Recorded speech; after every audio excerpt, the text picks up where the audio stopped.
committee is Finance. Mr. Mutuvaran. Thank you, Madam President. I would like to call the Finance Committee to order. Item 1 and 2, it is my understanding via email just moments ago that we're going to hold these items until February 3rd. Yes, Mr. Trincy said he could not make it tonight. Okay. So we'll hold this item for February 3rd committee meeting, and we'll try to engage Mr. Trincy to be here to answer some of the outstanding questions. Right. And I just wanted to say, just as I said in the email to everyone, if there's questions that you have, please review the documents, which have been before us for several months actually. Send them forward so he can have everything ahead of time and be prepared to answer questions that even, and also if you would come with your suggestions as well for any changes you'd like to see. Any other business before finance? Motion to adjourn? So moved. Second. All in favor? Aye. Thank you. Mr. Mutuvaran, could you call government officer order? Yes, thank you. I would like to call the government operation to order, and this is not a reminder. We had a public hearing. This is for Code 28, Section 28 of the code. Amending certain section of Chapter 28 of the City Code regarding the rules and procedures of the Schenectady City Council. We had a public hearing on 127. No, sir, the public hearing will be on 127. Sorry, 127. So this is just a reminder. This is just a reminder. Yeah, public hearing, January 27th at 7 p.m. Any other business before government operation? Motion to adjourn? So moved. Okay. Just that it will be posted with the members, the special meeting notice will be emailed to the members' government email address. I think that was the consensus. Yes. Yes. Okay. I'll send that out and make sure that it gets posted for the public hearing next week. Okay. Okay, thank you. So motion to adjourn? So moved. Second, all in favor? Thank you.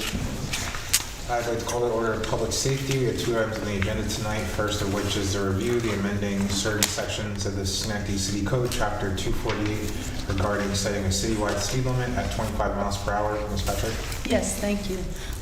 So we did have the public hearing. We had several people that showed up for the public hearing who spoke in favor of changing the speed limit down to 25.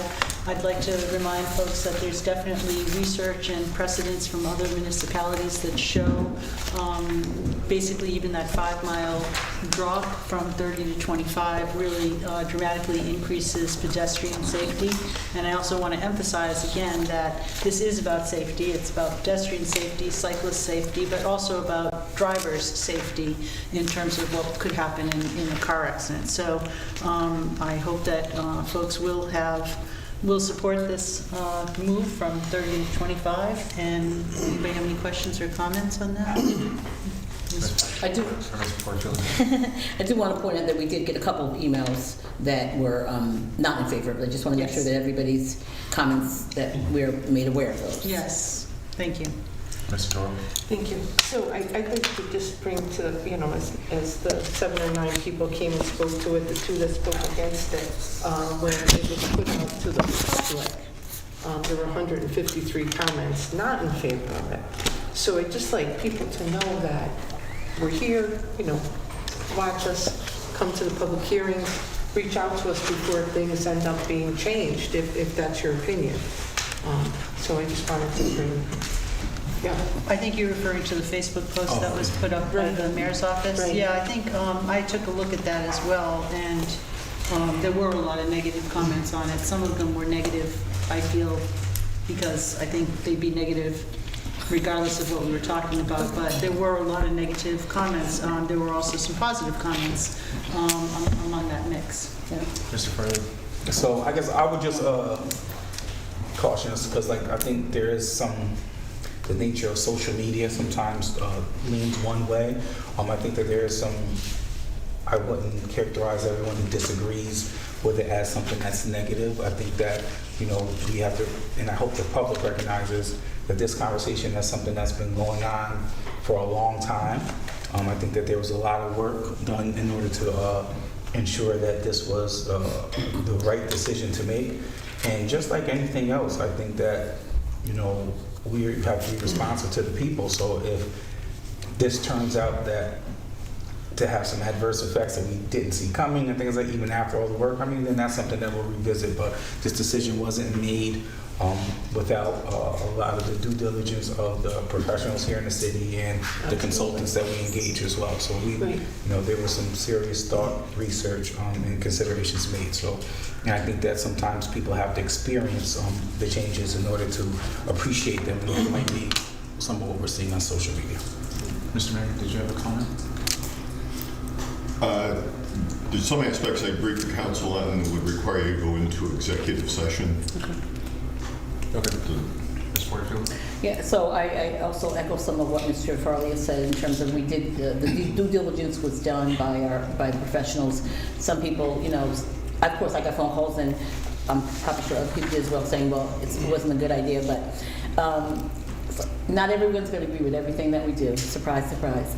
However, we do have to look at pedestrian safety. We have a lot of people that are walking within our city. And in terms of the social media piece of it, we have a mechanism for people to reach out to the council members. Our emails are on there. They can email the city clerk. So I didn't even look at the page. I only heard about the page. But for me, that is not an official, that's people having conversations, and then that's fine. But it's not an official thing that we would then take action on to, you know, incorporate, because if they wanted to make public comment, that should really go through the mechanisms of the clerk's office or the city council members. So people have a right to voice their opinion, but if they want us to take into consideration, it has to come through the right mechanism. Right, that's my whole thing, come to us. Yeah, in our many discussion, I echo, how are we going to enforce this? And I talk about the enforcement part of this. So I think we need to address that, because yes, it's good that we're passing this. We just don't want to put it on the books and leave it there. So as Mayor McCarthy, what are the plans in terms of, I know that the signs are already being made, is that correct? But in terms of like buying electronic signs, and to put their speed signs to put out there, it says, you know, 25. Someplace I see some signs, you know, Well, that say they're going to authority. the statutory obligation is going to be is when the city council enacts something, we're going to have to change the points of entry within the city of Schenectady to reflect whatever the council decides. I'm talking 25. You could go to 26 and a half, something else, get us some publicity.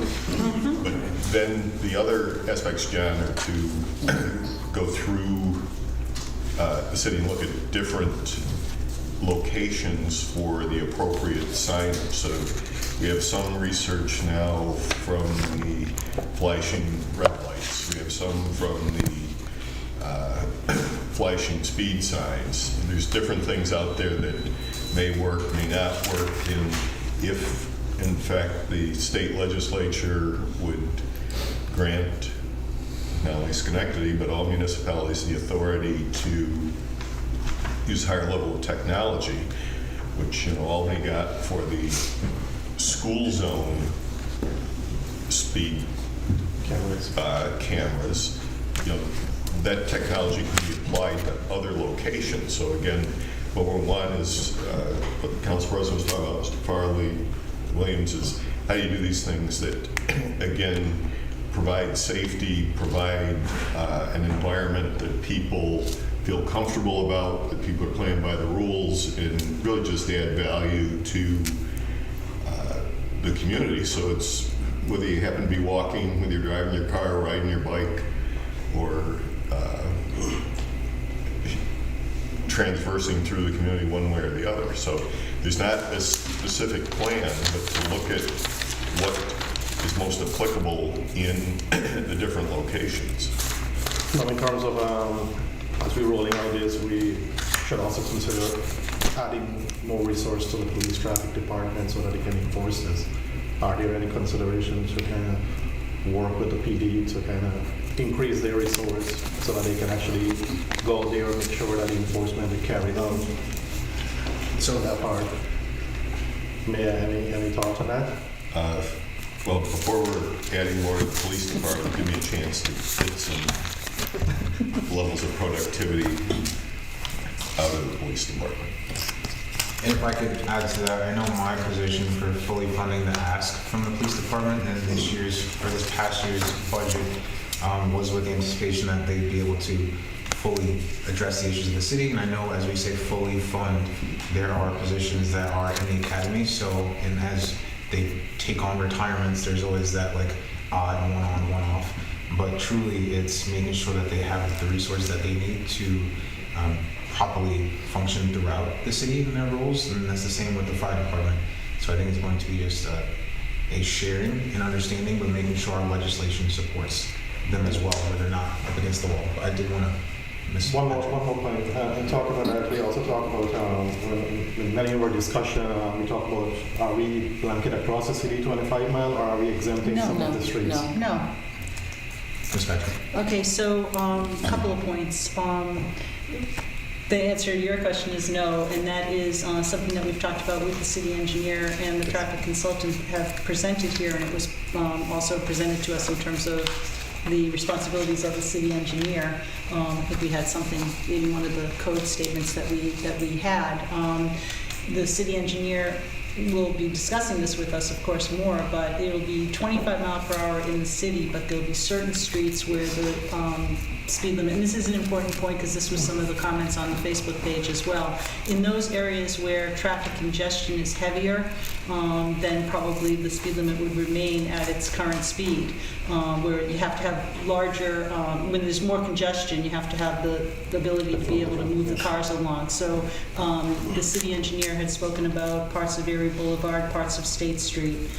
There's different streets that will have to not go to 25. But what you do is you kind of say the city speed limit is 25. That's what the signs will indicate, and then these other smaller, the other signs will be in place for the streets where it wouldn't be. And then I also want to just say that remember that we've also had representatives from the police department that have also come and spoken to us in the last couple of years as we've discussed this issue, who have said, we'll enforce it. We have to enforce it. It is part of what we do. So that also has been addressed previously. I also want to again reiterate that this is just part of an overall, you'll be hearing more from me this year because this is just one aspect of traffic calming. The speed limit is an important piece of that, but as we've talked about before, speed humps, speed bumps, additional crosswalks, the kinds of lit signs that we see, for example, in my neighborhood near the Schenectady High School, all of those kinds of things are things that we'll have to get recommendations from our staff team, but as we think about budget measures, some of these things will have to be part of what we discuss moving forward in terms of the actual, again, remember Mr. Wallen has said it's like 3 E's. It's education, engineering, and enforcement are the 3 E's of traffic safety. So all those things, this is just sort of the tip of the iceberg in terms of what we hope to accomplish in terms of ensuring safety for our residents. Thank you. Any other questions or comments regarding the item? Hearing none, we'll need a motion for final consideration. So, Second. Second. I'm sorry, second. Mr. Rowan, the effective date is March 1st? Yes. Is everybody okay with March 1st, the effective date? Okay. That's all I need, one clarification. Thank you. Second, all those in favor? aye. The next item on the agenda is a reminder, amending section 183-1 of chapter 183 of the Schenectady City Code to increase the point value for violations of chapter 122, the noise ordinance. Just a reminder that the public hearing will be next Monday, January 27th.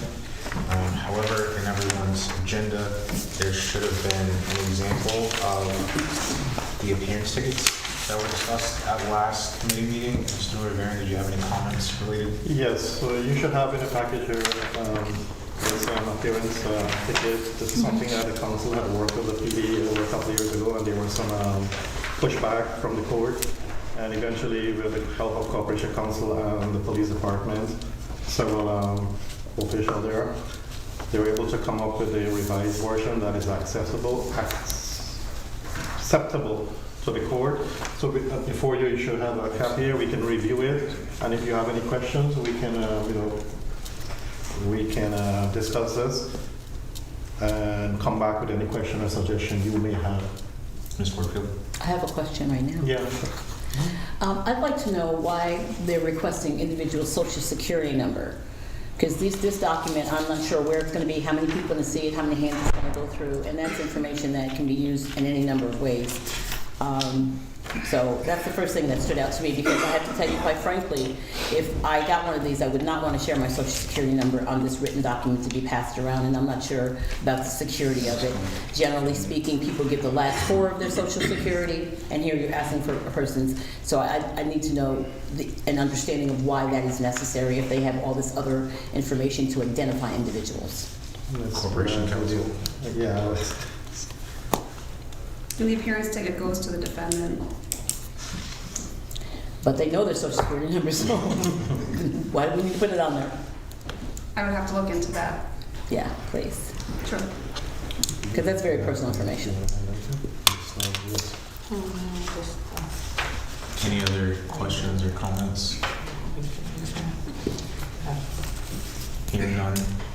Again, it's just a reminder. Are there any other items to follow up, Ms. Porterfield? Well, this is another one, and I'm not sure. So the identifier of ethnicity, Oh, yeah. Okay. Oh, I'm sorry, I just crossed that out. I said that shouldn't be there. oh, that's another question, why the identifier of ethnicity. And then that's different than when you see other forms, it's race and then ethnicities. This is just asking for one. I'm not, also not sure why that's on there, especially if the defendant is, the person who gets the ticket, they're like, they know who they are. So that's another question for me. Yeah, I can take a look into it. This was developed before our time here, so. Thank you, Ms. Farley. I would just, as you're doing that research, Corporation Counsel, I think it's a valuable data point that we capture race and ethnicity of people who are being issued these tickets. It's just a kind of a check and balance for us, and it's good data that we should be looking at. But definitely how we capture it is going to be important. So I would just want you to make that consideration, that is information that's valuable to how we enforce the laws of the city. Ms. Porterfield? So is it valuable to how we enforce, or to see if there's an over ticketing or over appearance ticketing given to certain groups? Is that?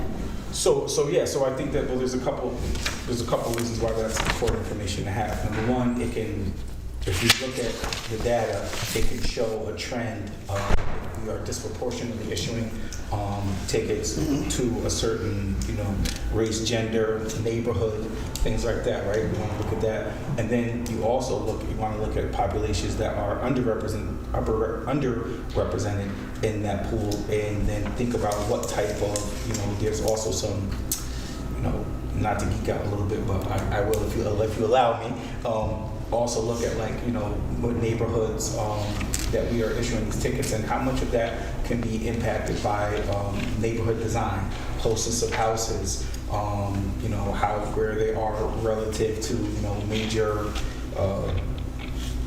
kind of roadways. All those things is good data. So as much data as we can capture, especially when this is something that is, I know this here isn't new, but this process is something that we want to collect as much data as we can so we can make those adjustments. But race, ethnicity, gender, those are all things that are important.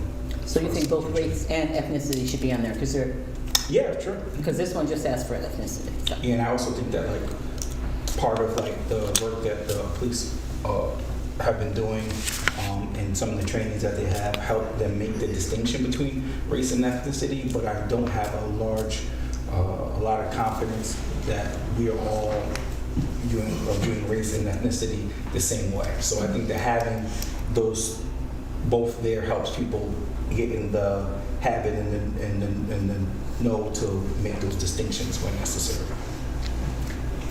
So just to be clear, the people are self-identifying, right? It's not like the police officer is going to say this person is whatever they are. So people are, according to what you said, people are self-identifying? I mean, I didn't say anything about who's identifying. Well, because you said this goes to the person, so I'm assuming they're filling this out themselves, some of it. The police officers would fill out the Okay, so they have to make that determination. I'm not sure that they're making that determination. I mean, you can ask someone what their race or gender is, so. It's like they're asking for their name, date of birth, addresses being filled out. So, in some of it, if you want it collected, is it mandatory? Is it optional? I was just gonna Name say- and date of birth tend to be the primary identifiers within the criminal justice system. Right, and I understand, don't think so. and I clearly understand that. And so I think that, for me, the most information that we should collect information only as it is essential to the process. And like for me, the social security number, I'm like, why? I understand about race, ethnicity in terms of making sure we're not over, giving out more tickets or violations in one neighborhood than the other, or to one group than the other, so I understand that. But again, that person still, if the police officer is not, I assume, not gonna look at the person and say, you're whatever they may say. I think they're still gonna have to ask that person, because someone may look like something, but really be, a different group, race, or a different ethnicity. So that's why I was wondering who decides what goes there. So, two things I would point out, Grace, is that this is information that the police are capturing now when they're arresting someone. There's some of this demographic information fall under what is a protected class. So it's information that we want to be able to have to ensure that we are, enforcing the laws in the most non-biased way possible. So I don't think that it would be like too. I believe that this is data that we're collecting on some level with our police department now. So I think that this would just be more of the same, right? Because we want to be able to run reports based on what type of interactions are happening, who's being arrested, who's being ticketed, so that data can then inform our strategy moving forward. So I think that it's important information to have. It can feel a little invasive, but if we don't ask the questions, then we won't be able to provide ourselves with the answers. So it's another accountability measure for us. So I always appreciate putting on my Councilman Farley hat every now and again, and you always say two things can be right. So I think it's also important how it's communicated to the community. So I think simply adding a disclaimer might be able to ensure that our intent is evident and no one is assuming or wondering what this information is being collected for. It could achieve both of those outcomes. But I don't know, Mr. Mancini, did you have anything? Well, yeah, I think often in various applications, they have a little drop-down menu, so there's certain categories, and imagine in law enforcement, they probably have something that DCJS would define, some certain data elements that, like in ethnicity, often I see Hispanic, non-Hispanic, unknown, and then race, white, black, Pacific Island. So we might want to look at the data elements that are commonly collected, and that could be among those choices. Mr. McGrain? No, I just, it's here for discussion, and we'll come back to you with recommendations. We'll discuss here. We'll connect with the PD, connect with the Corporation Council office, and try to see if we can address some of the concern that was raised here tonight in terms of how we move forward with making this workable for the police department and the Corporation Council office and the court system. Absolutely, Mr. President. So a lot of that information that you see, to Mr. Mancini's point, in other, whatever the other process are, you have those boxes.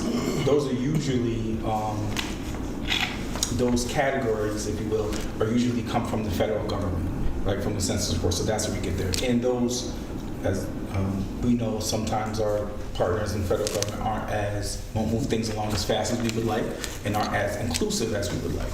So the suggestion should be, I think, to have maybe those boxes also have that space for other, because I think that there's some members of our community, I think when I even look at as people are self-reporting for something like the school district or something like that, that the predetermined boxes don't necessarily capture everyone's identity. So as a way to be inclusive in all processes of this, we just put maybe to your suggestion and also add other to that. But I think definitely starting with what our demographic information tells us to make sure that we're inclusive of our entire community. Ms. Porter? Yeah, I had a question. So are they going to be doing, so is this a piece of paper that the police officers are actually going to use when they go to a place, or they're going to do it on a tablet? How is this information going to be captured? Typically, they handwrite it. Okay. And this isn't it's an appearance ticket, so it's not when someone's being arrested, it's when someone's being ticketed and told that they have to come to court on a certain day, just for clarity. Okay. Because I know a lot of times, I've got traffic tickets, even appearance tickets are generated by some handheld thing that they have, so that's why I was wondering. Maybe in the future, at this time, they're typically filled out by hand. Okay, thank you. Any other questions or comments? Hearing none, I would just ask that as we prepare for the public hearing, if any other council members have any suggestions related to this, taking the time to making those adjustments and then forwarding those to City Clerk for us to review at our next committee meeting. If there are no other items to before the Public Safety Committee, may I have a motion to adjourn? So, Second. I'm sorry. Mr. Mayor, you said you had a comment potentially for executive session. Did you feel that was still necessary? It's up to the council when you want the information. Of course, we Sure. Let's do it. At this moment, we'll recess. Motion to recess. so moved. We Second. have to say why we're going into executive session, part of the motion, so Be still part of a criminal investigation. Regarding, The Facebook post. oh, So gotcha. actually, it was Okay. not this Oh, item. Oh. Okay. It was under government ops? Oh, no, It was under. Public safety. Okay, so we can still go into yeah, executive it was. session. It was this committee. Yeah. All right, so motion to enter executive session to further discuss to recess.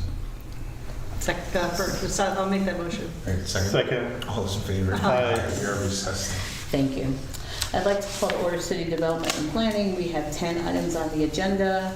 The first item is just a reminder of the public hearing, which will be on the 27th, to amend Section 261-113, Article 3, to the Schenectady City Code zoning to regulate the location of cannabis establishments and uses. So our public hearing will be this coming Monday. Item number 2 is the appointment for Kristen D. Fabian for the zoning board. Mr. McCarthy? Madam Chair, there's vacancies that exist on the zoning board and planning commissions. I've submitted 2 names for city council, asking for your favorable consideration. So for item number 2, I need a motion. So moved. Second. All those in favor? Aye. And item number 3 is appointment for Adam Roseland for the planning commission. And Mayor, I do have one question. You said this is a vacancy. There's not someone. This individual's not replacing someone that's already there. Term that's up. It is a term that's up. Yes. For the planning commission. And so can I just further ask, was that person asked if they wanted to stay, or that wasn't an option? These are my recommendations that I'm putting forward to the council. So I'll take that as a no, they weren't asked.